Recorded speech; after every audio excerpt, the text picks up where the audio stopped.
my guest tonight is, do we call you Reverend? You call me Peter. Peter? This is Peter. Peter Kurti is a research fellow with the Centre for Independent Studies, which is an independent, unaffiliated think tank. And he's also a licensed Anglican minister and is part of the Religion and Civil Society program at the CIS, Centre for Independent Studies. What is a research fellow, Peter? Is it a fellow who does research? It is. It's a fellow who does research. That's exactly what it is. It's just a title that designates somebody who does research. We have different people coming through. Some people who are there on a more casual basis are called visiting fellows. We have senior fellows, distinguished fellows, who are senior people who've done important things in public life, and then the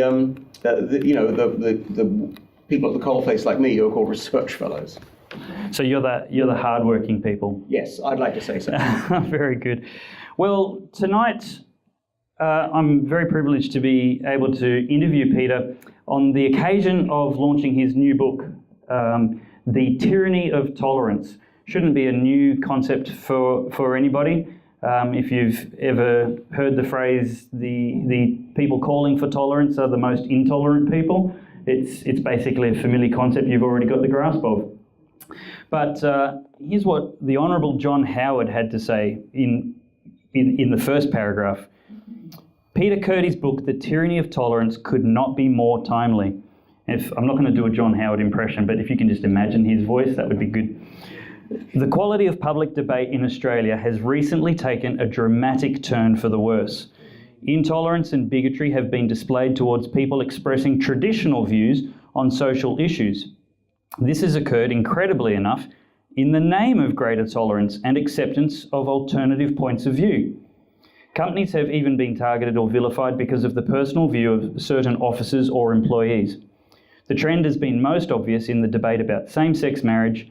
This has not, however, been the only example. The trend represents a root and branch attack on free speech. So the first concept that I've not heard of in these particular words before that I came across in your book, Peter, was hard multiculturalism. So obviously that's contrasted with soft multiculturalism. Can you give us an introduction? What is the difference between soft and hard multiculturalism? It's an important question, and actually the terms soft and hard multiculturalism are not original to me. There was a very distinguished historian called John Hurst, who has now died sadly, he coined those terms, and in conversations with John, I thought that's something that really needed to be developed. So by soft multiculturalism, I really mean that easygoing acceptance that Australians have of people who come to this country, of migrants. They struggle with language, they struggle with connections, with establishing themselves in the community. But Australians, I think, traditionally help each generation of migrants, and those who are migrants in one generation will help people who are migrants in the next generation. And we are, an easygoing and comfortable nation of newcomers. I'm a newcomer myself. My wife and I migrated to Australia in 1994, and I think it's a great thing to be here and to be welcomed. That's soft multiculturalism. By hard multiculturalism, I also really mean official multiculturalism, which takes things to another level. Whereas with soft multiculturalism, there is an easygoing, informal acceptance of difference. People come from different countries, they bring their traditions, they bring their language, their religious beliefs, but they all subscribe to Australian values and to an Australian way of life. Hard multiculturalism seeks to, I think, divide communities because they place a great premium on maintaining cultural distinctiveness, so that if I come from Great Britain, say come from England, and I say, no, the way I do things in England is really important, and never mind the fact that I'm now living in Australia. I want to do it the English way, and that's the right way, and if you stop me, you're discriminating against me. That would be an example of an attitude that's now enshrined by official multiculturalism. Perhaps soft multiculturalism is, if you like warm beer, that's okay for you, but hard multiculturalism would be you insisting that I have my beer warm. That's a very good example. And incidentally, the English don't drink warm beer. It's a myth. It's a myth. It's just, certain kinds of beer are drunk at room or cellar temperature. But we'll leave the details aside. That's a rabbit trail. But that's a good example, actually. That's a good example. Now, tell me, the doctrine of tolerance of the hard multicultural advocates. In your book, it's the doctrine of tolerance is the belief that all cultures are of equal value. Talk to me about the problems with that. Well, I think the problem with that is that not all cultures are of equal value. When I was coming over here this evening, the Uber driver was an Iranian guy. And he'd come here not as a refugee, he'd come as a professional man, made the choice to come to Australia 5 years ago. And what he came for was freedom. He wanted to live in a free country, and he wanted to enjoy the freedom that Australia had to offer. When the sort of tolerance that we need to cherish, that we need to recover, is a tolerance that affords people the freedom to live as they want to live, whilst respecting the wider values and the wider norms of our society. Yeah. So hard, sort of the tyranny of tolerance arises because we are saying, well, some people in our society are saying now, you must tolerate whatever people say you need to tolerate because you can't discriminate between one culture and another. Whereas clearly people who've really lived under intolerant regimes, they know freedom when they see it, and they know intolerance when they see it.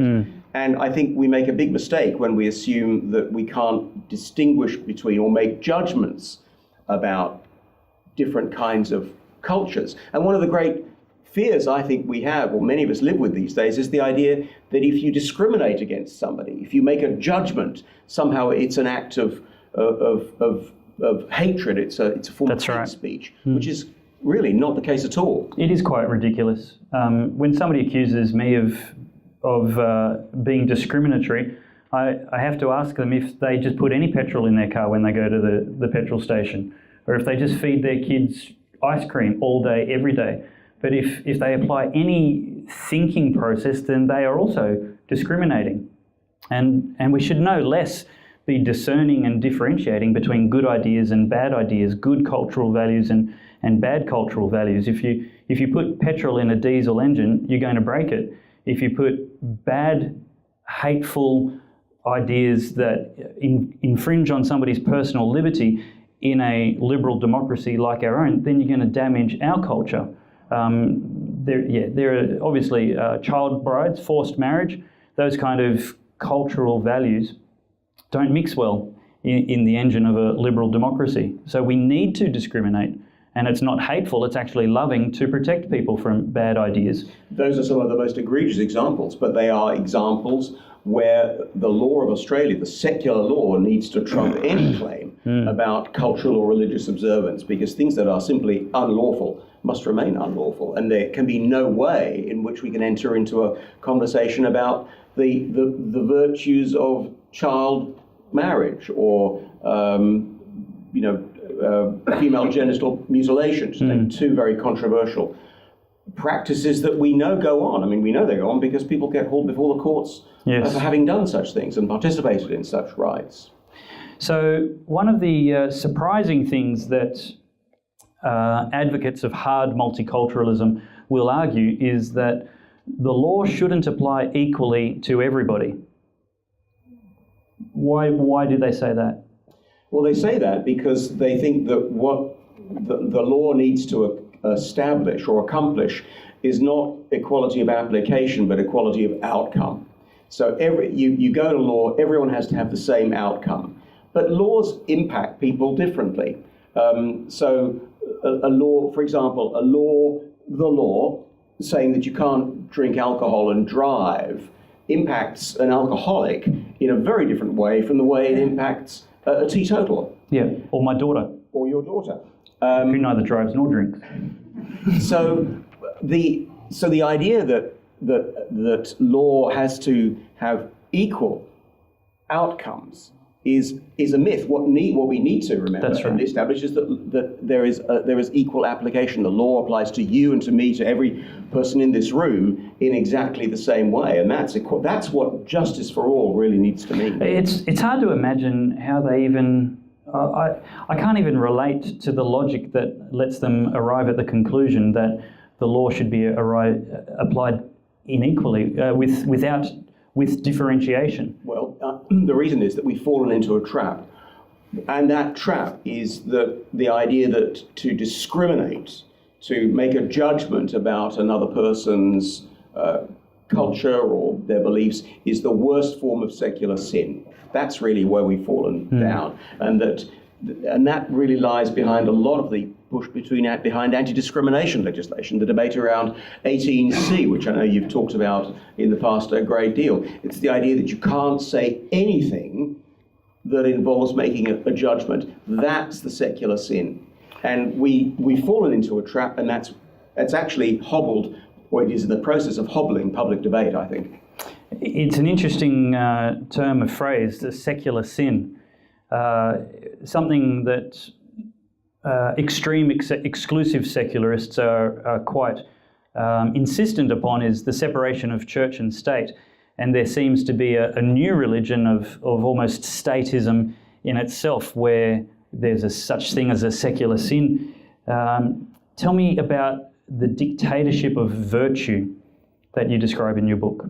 Well, by the dictatorship of virtue, I'm using virtue in a more elastic sense. I think one of the moves we're seeing now when people are talking publicly about ethics is a return to the language of virtue, such as the cardinal virtues such as courage or justice, and a move away from the language of values, which are increasingly being shown to be entirely subjective. The dictatorship of virtue is using virtue in a slightly different way, and it's about asserting a kind of standard of behavior that has to apply to everybody without discrimination. And that which sounds okay, apart from when it does start to apply without discrimination and people realize they're being discriminated against.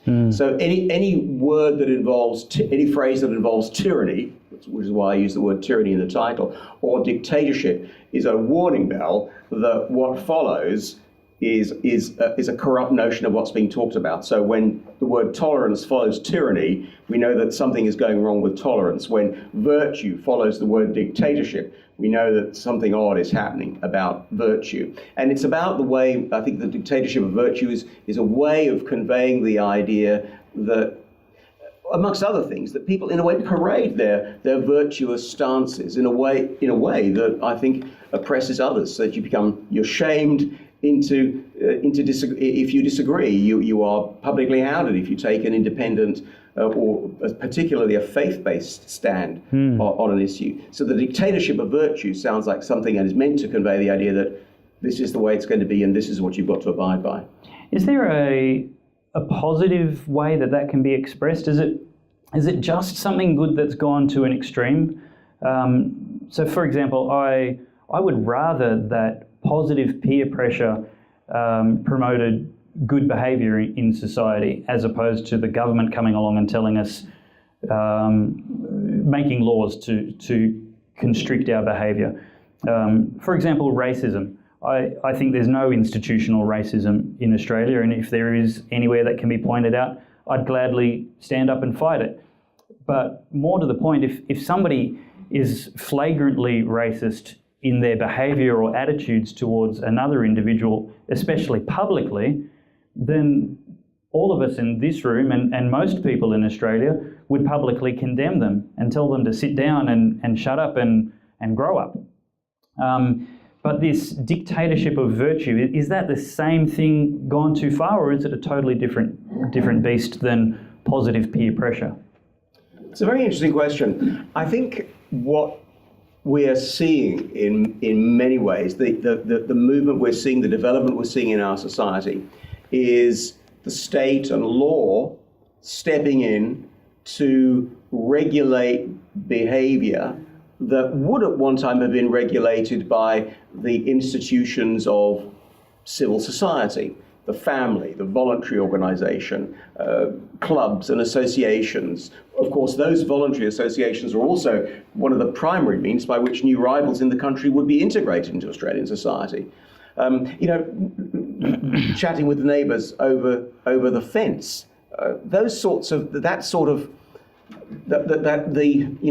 the fuel, as it were, of civil society is really where standards of behaviour were identified and moulded and upheld.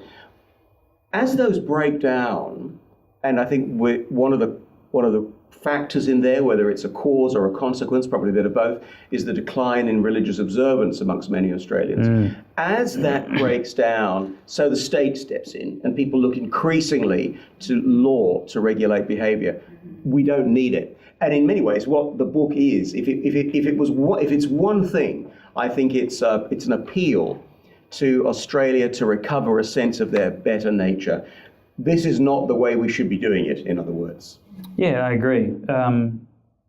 We should be taking responsibility for that better behaviour rather than giving the power to the government, which is the last thing we should ever do, be giving governments more power.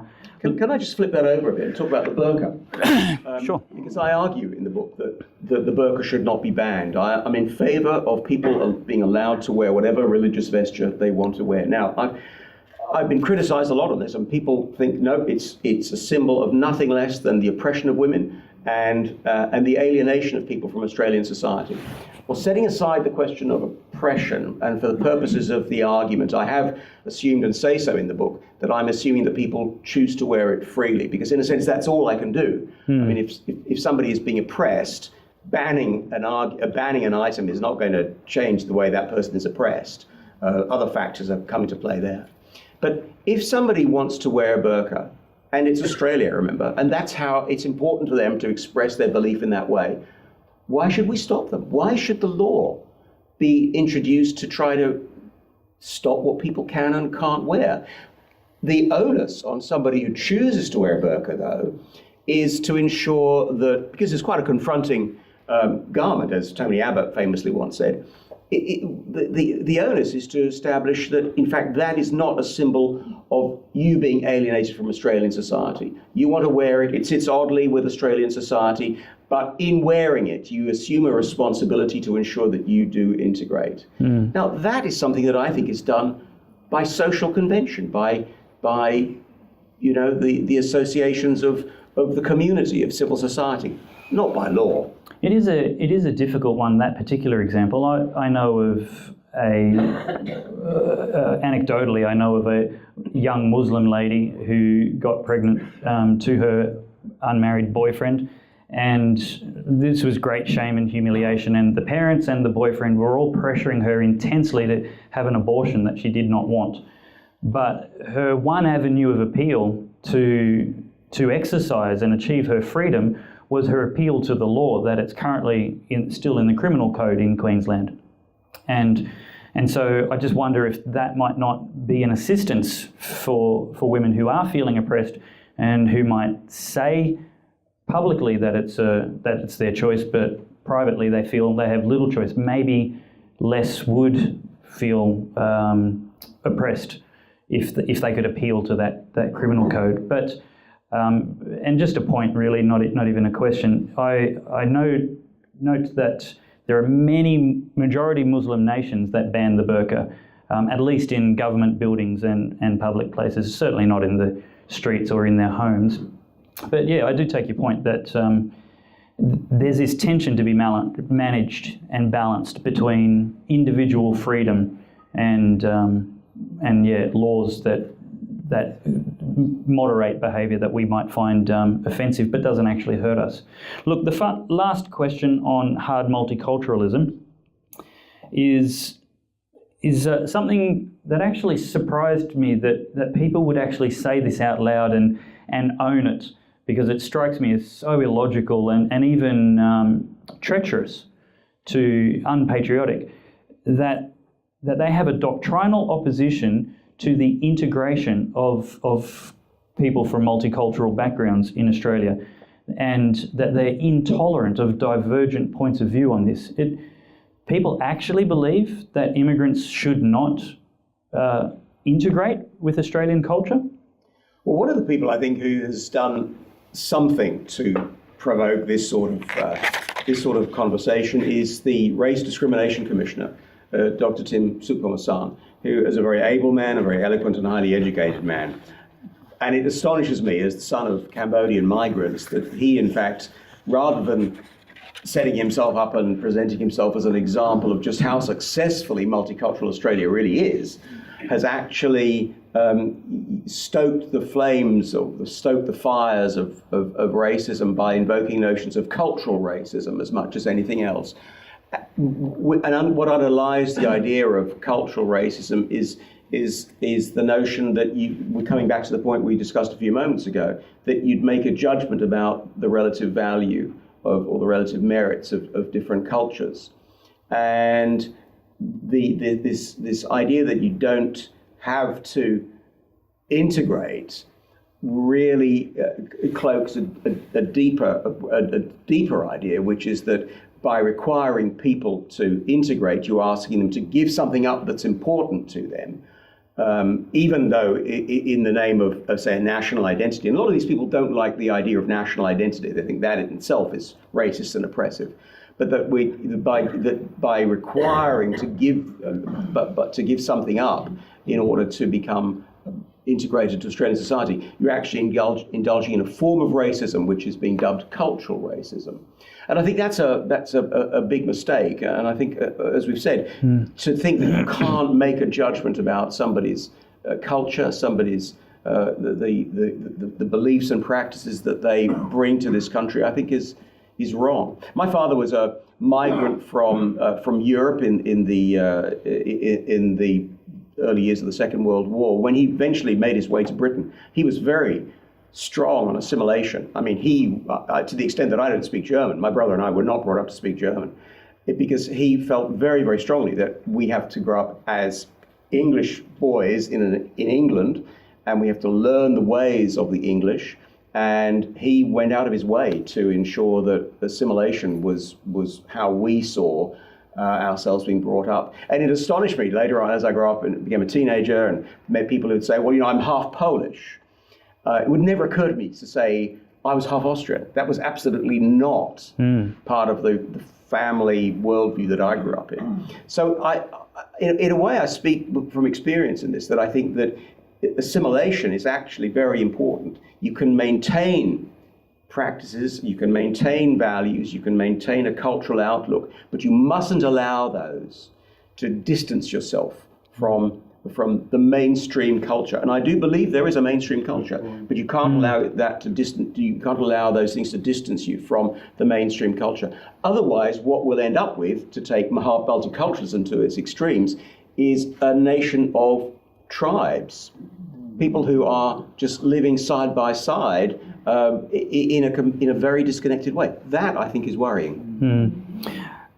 The alternative to integration, which they're opposing, the only alternative following its logical conclusion is segregation. And that seems to me to be a horrific idea. Like, I want to welcome people from Austria and other countries here to be part of our nation and our identity. I don't think it's a proper welcome if they're not woven into the fabric of what Australia is. If they're just existing in pockets of isolation without any connectedness to the wonderful culture that we've got to offer, it's both our loss and theirs. I think physical segregation is something that could happen, but I think cultural segregation in some ways is already happening, and people don't feel that there is a broader society, a nation with a national identity to which they now belong. And I think that lies behind the government's push to introduce a standard for English, which I think is actually a good idea. I mean, it's not about whether you need English to become a permanent resident, it's whether you need English to become a citizen. And it seems to me that you don't have to be able to read Milton and Shakespeare necessarily, but you do need to have conversational English. I've met a lot of European migrants who've been in this country for several years. I'm thinking of a Greek chap as I speak to you. He'd been here for 2 years, reads Greek newspapers, goes to Greek cafes, speaks Greek at home, works with Greeks, not a word of English. this guy's going to struggle. He's going to have a hard time. And I think that we've got to be realistic about this and not allow this young man who's, as I say, been in Australia for 2 years, now 3 years in fact, to live what is in fact a life of segregation within a Greek-speaking community. Thanks for watching. If you really enjoyed that video, please give it a thumbs up and subscribe to my channel. Have a look at this great video next, and check out the website for even more interesting articles and episodes later.